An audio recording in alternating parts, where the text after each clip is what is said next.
আমার বন্ধু ফয়সালে মাইরা লাইছে।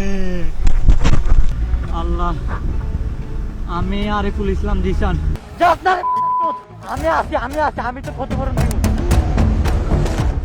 বন্ধুর জন্য বন্ধুর জীবন বাজি, এমন দৃশ্য সিনেমাতেও দেখা যায় না, কিন্তু এবার এমনই এক ঘটনার সাক্ষী মিলল যেখানে বন্ধুর জন্য নিজের জীবন বাজি রেখে ডাকাতদের উপর ঝাঁপিয়ে পড়েন এক যুবক।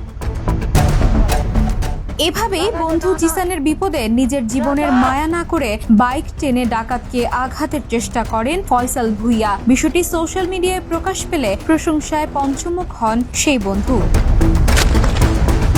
বৃহস্পতিবার রাতে রূপগঞ্জ থানার ভুলতা গাউসিয়া রোডে বাইক চালিয়ে যাচ্ছিলেন জিসান ও তার বন্ধু ফয়সাল। ঠিক এমন সময়েই হঠাৎ দুর্ধর্ষ ডাকাতের কবলে পড়েন তারা।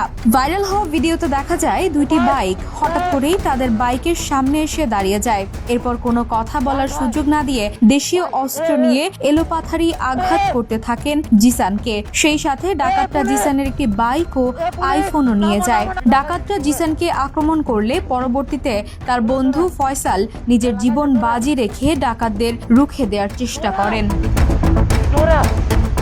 বর্তমানে গুরুতর আহত অবস্থায় হাসপাতালে চিকিৎসারত রয়েছেন জিসান। পুরো ঘটনাটি তারা মুঠোফোনে বন্দী করেন এবং পরবর্তীতে সেটি সোশ্যাল মিডিয়ায় ভাইরাল হয়।